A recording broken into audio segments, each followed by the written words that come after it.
medida que la ciencia avanza en sus descubrimientos o redescubrimientos, se hace más notable el papel del cerebro en sus relaciones con las facultades mentales y con ese tiempo-espacio llamado conciencia, que sigue siendo un maravilloso enigma a descifrar. En primer lugar, queremos destacar las diferencias que vamos a establecer en este trabajo entre estos tres conceptos: cerebro, mente y conciencia, aunque habitualmente, y por desconocimiento o comodidad, se suelen emplear como sinónimos. El cerebro es el soporte físico a través del cual se objetivan las funciones de la mente y se expresan, según los casos, diferentes grados y profundidades de conciencia. La mente es la capacidad de pensar, razonar, ordenar ideas, crear relaciones entre ellas, concebir cosas, ver con y más allá de los sentimientos. La conciencia es el amplio campo de acción en el que se mueve la mente, aunque también intervienen las impresiones y percepciones físicas, las emociones, las intuiciones, el mundo de la imaginación y las experiencias metafísicas. Es todo un universo que se apoya en la materia, pero se amplía hasta planos inconcebibles. Los tres conceptos van unidos tanto como lo está la materia a la idea y al espíritu, o en otras palabras, la materia a la energía y al alma, relacionándose en diferentes grados de sutileza y amplitud de acción. Aproximación al cerebro. El cerebro es el órgano más complejo del cuerpo humano. Tiene unos 30 billones de células llamadas neuronas, y cada neurona es como una computadora en miniatura, aunque mucho más perfecta que cualquiera de las que conocemos en la actualidad. Considerando la cantidad de conexiones que se produce entre las neuronas, obtendremos, en capacidad, todos los textos contenidos de todas las bibliotecas que hay actualmente en el mundo. La capacidad de cómputo del cerebro, tomando la sinapsis como un código binario de información, sería del orden de los 100 millones de megabits. El cerebro se convierte en el receptáculo de la mente, entendiendo que la mente puede percibir tanto el cuerpo al que pertenece como el mundo circundante en el que se manifiesta. Sin embargo, y pese a su gran capacidad, el cerebro es nada más que un órgano material, perfecto en su estructura y función, pero reducido en comparación a otros aspectos del hombre, se llamen como se prefiera, energía o alma, porque ningún científico puede dejar de reconocer que el solo funcionamiento de las neuronas es insuficiente para explicar las posibilidades de expansión que tiene el ser humano. Como dijera alguien: gracias, Señor, por mi cerebro. Entre todos los científicos del mundo no han podido hacer ni siquiera uno de mis cabellos. Algo sobre la mente. Es curioso encontrarnos habitualmente con definiciones tales como que la mente es la potencia intelectual del alma. De este modo, el potencial intelectual se relaciona más con el alma que con el cerebro. No se trata, pues, de buscar una mayor cantidad de circunvalaciones ni de centros cerebrales, sino una mayor amplitud en el alma. También se relaciona la mente con otras facultades superiores, como el propósito y la voluntad. Así entendido, si dependiera del órgano cerebral, todos los seres humanos tendríamos la misma claridad de propósitos y la misma voluntad para realizarlos. Pero, sin embargo, no es así. Cuando la mente se une a la voluntad, supera su apoyo físico cerebral, y se eleva hacia mayores opciones en múltiples ámbitos. Mente es también conocimiento, y sobre todo, capacidad de conocimiento. Es lo que la ciencia actual investiga en el terreno del aprendizaje.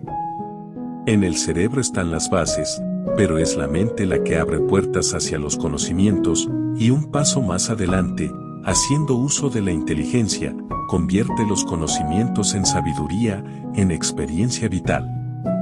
Aproximación a la conciencia. Mucho más extensa que la mente, se dice que la conciencia es una propiedad del espíritu humano. Es la que permite un conocimiento reflexivo de nosotros mismos, de nuestras aptitudes y posibilidades. Descubre cambios interiores y descubre el mundo exterior dándole cabida en la propia e íntima subjetividad. Si la mente es una potencia del alma, la conciencia es el alma misma, a falta de mejores términos para explicar la semejanza que hay entre el ser humano y el universo. La conciencia hace que el hombre sea y se sienta parte del universo. Relaciones entre cerebro, mente y conciencia. Hay un sinfín de relaciones importantes a señalar porque estamos ante una tríada inseparable. Tal vez las más interesantes a nivel científico deban apoyarse en el cerebro, porque este órgano tan específico de los humanos, aunque compartido en parte con el reino animal, nos ofrece en la actualidad explicaciones que no se habrían soñado siquiera hace un siglo. El cerebro, un mundo infinito. Estructuralmente, el cerebro consta de tres partes: neocorteza, sistema límbico, tronco cerebral y cerebelo. Tronco cerebral y cerebelo, aquí se sitúa la conciencia del cuerpo. Sistema límbico, es la memoria afectiva del alma. Busca la repetición del placer y evita el dolor. A partir de este sistema surge la conciencia discursiva, con la capacidad de distinción del bien y del mal, de lo correcto y lo erróneo. Neocorteza, tiene cuatro aspectos en relación con las posibilidades de expresión de las facultades superiores de la mente y de la conciencia alma. A. Los lóbulos frontales del cerebro están relacionados con el sueño profundo. Curiosamente, también se relacionan con la atención, que está a medias entre la observación y la memoria. La atención se basa en el vacío creado en el sueño profundo. De manera que en dicho sentido, solo podemos memorizar y observar eventos que suceden en el rango que va de los 2 a los 3 Hz. El sueño y la atención están conectados. B. El hemisferio derecho del cerebro está relacionado con los sueños, en los cuales las ondas cerebrales tienen frecuencias que van de los 4 a los 7 Hz. C. El cerebro occipital está relacionado con la reflexión y con los ciclos de ondas cerebrales que van de los 8 a los 16 Hz, las ondas alfa. Estas se producen cuando nos encontramos en un estado de reflexión profunda.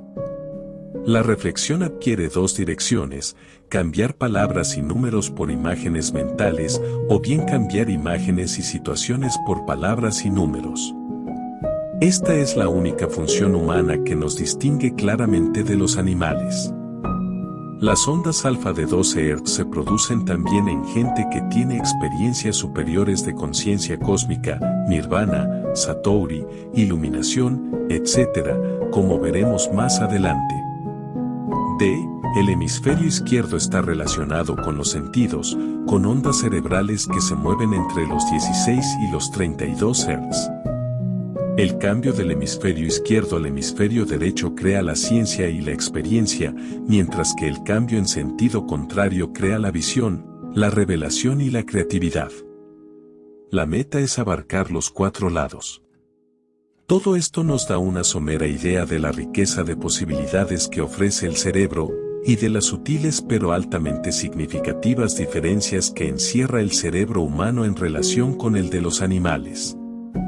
Hay aspectos tan específicos que marcan la diferencia, y aún marcan la antigüedad del ser humano y la información que arrastra desde hace millones de años, aunque en continua transformación.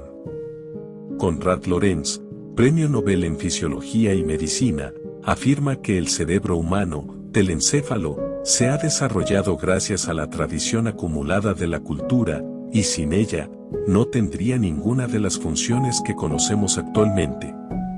¿Qué factor desempeña la cultura, el conocimiento propiamente humano, para modificar el cerebro? Cerebro, percepción y aprendizaje.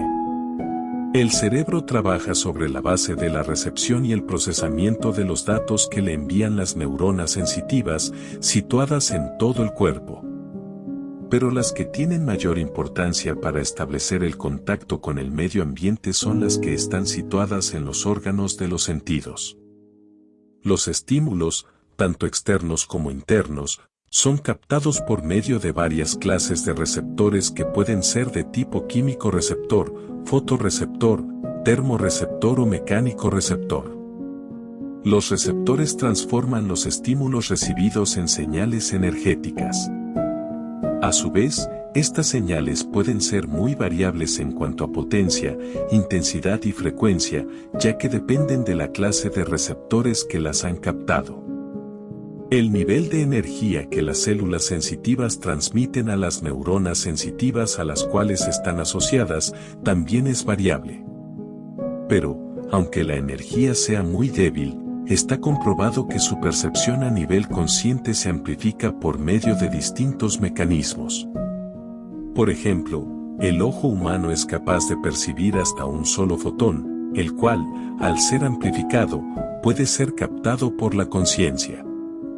En el caso contrario, si la intensidad sobrepasa la capacidad de las células o de las neuronas sensitivas, sin dañarlas, éstas la transmiten al cerebro en el nivel máximo en el que pueden captar y transmitir. De modo que la intensidad recibida no rebasa nunca los límites aceptables de las neuronas cerebrales. Estos y otros datos más indicarían la variabilidad de las percepciones, aunque los cerebros físicos sean básicamente igual en todos los cuerpos. Pero varía la acción de las neuronas, varía el campo de percepción, y muchas de estas variaciones son producidas ya no por los órganos de los sentidos, sino por la mente y por la conciencia. Aprendizaje adquirido sobre bases innatas. Según Jean Piaget, que dedicó su vida al estudio de las estructuras cognitivas del niño, existen formas innatas de conocimiento, sobre todo, en el campo de la percepción. Por ejemplo, algunos circuitos interneuronales espinales que ya están acabados en el momento del nacimiento, y que son imprescindibles en el campo de la locomoción para andar o nadar, solo necesitan de un medio adecuado para desarrollarse, pero no se forman con el ejercicio. De lo cual podríamos concluir que nadie puede desarrollar con ejercicio aquello que no tiene. Esto es algo que, filosóficamente, ya sabíamos desde la época de Sócrates, cuya madre era partera, y afirmaba que, a pesar de sus habilidades en el oficio, nunca había podido ayudar a dar a luz a una mujer que no estuviese embarazada. Neuronas espejo. En una región del cerebro, llamada área de Broca, responsable del lenguaje, se encuentran unas neuronas llamadas espejo, que son las causantes de que los humanos tendamos a imitar lo que nos rodea. Imitando aprendemos. Estas neuronas, además de reconocer e imitar las acciones de los demás, también las interpretan. Así, nos permiten deducir o intuir las intenciones de los otros y explicarían a sí mismo cosas tan extrañas como la risa y el llanto contagiosos. Además, estas neuronas nos permiten leer la mente del otro e identificarnos con él, emocionarnos con él, sentir la misma emoción que el otro. Una empatía psicológica que tiene un asiento en el cerebro y una manifestación en el alma. Expectativas e imaginación. Según el profesor Pascual Leone, nuestro cerebro está codificado para generar expectativas y detectar lo inesperado. La expectativa es no solo una esperanza, sino una posibilidad razonable de realizar o conseguir algo, de que algo suceda. La expectativa da cabida a todo lo inesperado, que ya no lo es tanto. El cerebro puede generar 2 o 2000 expectativas o versiones de las cosas, y por eso casi ningún hecho nos sorprendería. Según el mismo autor, el cerebro es perfectamente capaz de distinguir entre la información procedente de los sentidos y la información que llega desde la propia imaginación. Cuando imaginamos, se activa un sistema visual muy particular, pero al mismo tiempo se desactiva la entrada de datos auditivos, táctiles y visuales del ojo, inhibiéndose las áreas correspondientes del cerebro. Cuando estas áreas no están inhibidas es cuando vemos físicamente. De modo que el cerebro está adaptado a diferentes formas de ver. Dice el profesor Giacomo Rizzolatti, tras experimentar sobre estas neuronas en la Universidad de Parma. La visión es la que proporciona el vínculo para comprender a los demás. Cuando se observa una acción hecha por otra persona, se codifica en términos visuales y hay que hacerlo en términos motores. Antes no estaba claro cómo se transfería la información visual en movimiento. Otra cuestión muy importante es la comprensión. No solo se entiende a otra persona de forma superficial, sino que se puede comprender hasta lo que piensa. El sistema de espejo hace precisamente eso, te pone en el lugar del otro. La base de nuestro comportamiento social es que exista la capacidad de tener empatía e imaginar lo que el otro está pensando. Estas neuronas se activan incluso cuando no ves la acción, cuando hay una representación mental. Su puesta en marcha corresponde con las ideas. La parte más importante de las neuronas espejo es que es un sistema que resuena. El ser humano está concebido para estar en contacto, para reaccionar ante los otros. Yo creo que cuando la gente dice que no es feliz y que no sabe la razón es porque no tiene contacto social. Esta relación de las neuronas espejo y la imaginación motriz explica fenómenos tan curiosos como el entrenamiento imaginativo, con estados sumamente elevados de concentración, que permiten practicar sin ningún tipo de movimientos físicos. Estas prácticas son habituales en los pianistas y en los deportistas cualificados. En todos ellos, la visualización previa es un entrenamiento imprescindible. Los estudios demuestran que los procesos en la corteza motora son los mismos, tanto si uno practica física como mentalmente. La conciencia.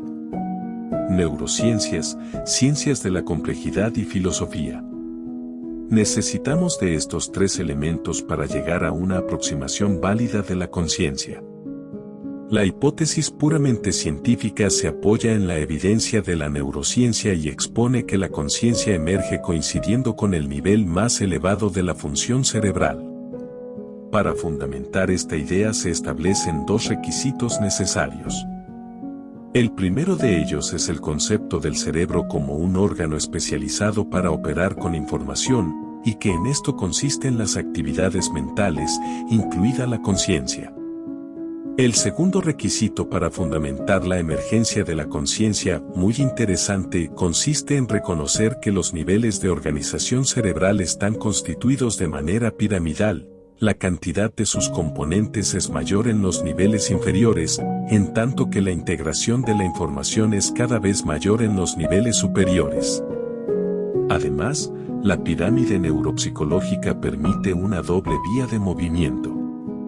Por una parte, hay una cascada ascendente por la cual los órdenes nerviosos inferiores influyen en los superiores como un enriquecimiento funcional, y por otra parte, hay un descenso desde los estratos superiores, creando entre ambas corrientes una síntesis que desemboca en el sentir y el percatarse propios de la conciencia. La información fluye horizontalmente en cada nivel, pero también lo hace verticalmente en ambos sentidos. No sería necesario que todos los módulos del cerebro se activaran durante el procesamiento consciente, pero sí que estuvieran disponibles mientras algunos de ellos se van activando y produciendo operaciones conscientes. Para respaldar esta idea, se toma como ejemplo el sistema visual, una escena que vemos conscientemente surge de la coordinación de unos 40 módulos del cerebro que, por separado, operan de forma inconsciente. Una vez que surge esta función de alta jerarquía, que suponemos correlacionada con la conciencia, ésta podría ejercer una causalidad descendente y modificar la operación de los órdenes más básicos, lo cual explicaría, entre otras cosas, la conducta voluntaria.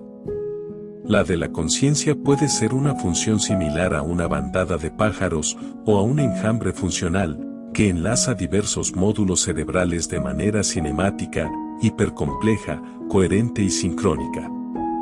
Esta hipótesis se justifica con datos neuroanatómicos, neurofisiológicos y de las ciencias de la complejidad.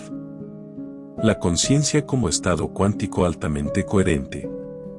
Es sabido que los seres vivos emitimos luz, biofotones, constituyendo de este modo un campo biofotónico que es holográfico, altamente coherente, es decir, armónico y equilibrado, y que sirve de base de comunicación a todos los niveles. Todas las partes del organismo están instantáneamente conectadas por relaciones de fase de dicho campo. Este holograma tridimensional, donde lo pequeño reproduce lo grande infinidad de veces sin alterarse, es precisamente el fundamento de la coherencia, que es una suma de consecuencias lógicas, que es cohesión. De modo que el campo biofotónico está directamente unido a la materia biológica, aunque la radiación biofotónica parece tener su origen en un campo virtual, no mensurable, llamado vacío cuántico. La base física de la conciencia es, pues, como un estado cuántico altamente coherente, donde todas las partes actúan al unísono. En el ser humano, comparado con otros modelos mecánicos de materia-energía, se advierte un considerable aumento del nivel energético cuando existe un estado coherente interno, y todo ello repercute en la captación de información y en su desarrollo como ser evolutivo dentro del universo. La cuestión está en transformar los niveles incoherentes en coherentes, es decir, en adquirir conciencia.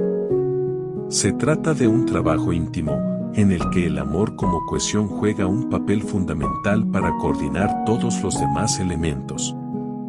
Onda-partícula, mente-cuerpo. La dualidad partícula-onda ha sido motivo de debate acerca de la luz. Podemos afirmar, sin embargo, que la luz tiene un doble comportamiento y lo hace como partícula o como onda. Con el mismo criterio, mente y cuerpo, o conciencia y materia, son el reflejo de esa misma dualidad onda-partícula. La mente representa el aspecto onda o el aspecto energético, y la conciencia está ligada a la coherencia de onda. En cambio, el cuerpo se origina en el aspecto material o corpuscular. El pensamiento no es más que un determinado tipo de vibración. Dependiendo de la longitud del pensamiento emitido, al observador se le mostrará un aspecto u otro de la realidad. A mayor conciencia, mayor captación de la realidad. Esta afirmación se ha podido comprobar en personas inmersas en estados elevados de conciencia o con conciencia ampliada. En esos momentos se captan matices más ricos de la realidad sensorial y aún se puede trascender el espacio-tiempo, transformándose en visible lo que es invisible a los ojos ordinarios, creándose un puente entre lo denso y lo sutil, entre lo material y lo espiritual. Conciencia y luz. Por su amplio espectro de acción, por sus características físicas similares a las de la luz, por el hecho de que muchas teorías filosóficas y místicas han relacionado la conciencia con el fuego iluminador, no podemos menos que establecer la correlación entre la conciencia y la luz. Dice el profesor Antonio Fernández de Molina que desde Aristóteles a Descartes, llegando a los neurobiólogos modernos que se han ocupado del tema, se ha concebido una conciencia primaria y una conciencia de orden superior, hasta plantear la reciente teoría de la resonancia córtico-talámica para la conciencia del profesor Ginás. La teoría de Ginás se basa en las propiedades intrínsecas eléctricas de las neuronas que les permiten oscilar a distintas frecuencias. De esta oscilación, y de la interconectividad neuronal, resultan los lazos dinámicos tálamo-corticales.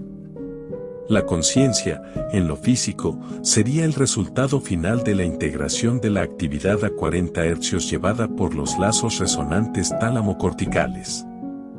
Esta misma resonancia, a nivel de luz, ofrece múltiples paralelos con diversos planos de la naturaleza y del organismo humano como emisor y receptor de luz. La influencia de la luz en nuestra vida. La luz solar ha sido el elemento rector de la vida y de las actividades humanas antes de que se inventara la luz eléctrica, los relojes despertadores y otros artificios que modifican nuestros ritmos de vida, sin mencionar las modificaciones que también se han creado a nivel de cultivos vegetales y cría de animales para el consumo. Sin embargo, los animales conservan la posibilidad de percibir por adelantado los cambios estacionales nada más que por la variación en las horas diarias de luz. Las migraciones, apareamientos, hibernación y las diversas conductas que preservan su vida dependen de ello. Los seres humanos también estamos influidos por la luz. La luz determina nuestros ciclos de sueño y vigilia, influye en la duración del sueño, en el umbral del dolor, el grado de atención, los hábitos alimentarios, el estado de ánimo y otras actividades. La luz produce también los denominados síndromes estacionales. Un síndrome es un conjunto de síntomas. El síndrome afectivo estacional está caracterizado por varios síntomas típicos, y veces algunos no típicos, causados por la desorganización de los ritmos biológicos. Estos síntomas se presentan hacia el inicio del invierno y suelen desaparecer al comienzo de la primavera. Diversos estudios demuestran que, a pesar de que vivimos en sitios cerrados y aparentemente alejados de la influencia de la luz, nuestros cuerpos siguen respondiendo al entorno exterior y a la variación de las estaciones.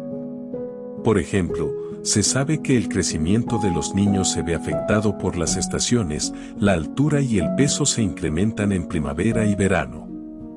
Buena parte de estos síntomas se debe al déficit de luz y a la superproducción de melatonina durante las horas diurnas en el invierno y en los lugares oscuros.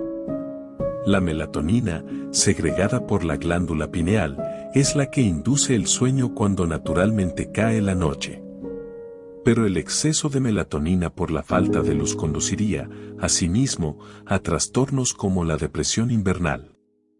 Los especialistas en fototerapia o terapia de la luz indican que esta mala iluminación puede provocar fatiga, depresión, problemas en la piel, déficit en el sistema inmune y, por supuesto, trastornos del sueño. Estados elevados de conciencia. Para seguir una línea de desarrollo que vaya del hombre animal al hombre humano se necesita un claro entendimiento y una transformación tanto del cerebro como de la mente, un proceso conocido por diversas religiones y sistemas iniciáticos como renacimiento espiritual. Este renacimiento incluye la base material cerebral y aspira a la cúspide de la conciencia, sin tener que abandonar ni una ni otra posibilidad de experiencia, sino integrando ambas en un holograma coherente. Sin embargo, por lo visto es la conciencia la que modifica paulatinamente la calidad de los receptores cerebrales y no al revés. Comencemos por el cerebro.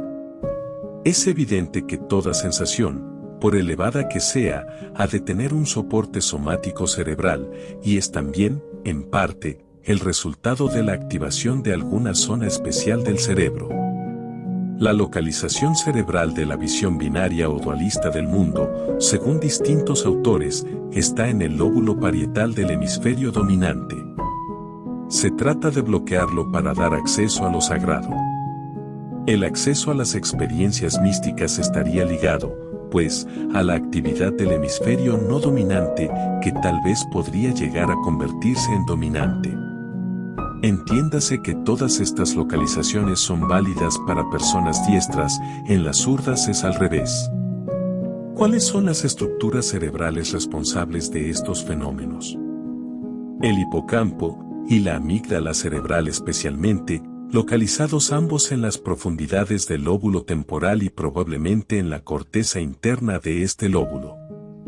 Todo cuanto sea percepción o imaginación integral o holística del mundo se encuentra en la conjunción del lóbulo parietal con el temporal, es decir, en la región parietal inferior, la misma que ocuparía la que nos da la visión binaria en el hemisferio dominante.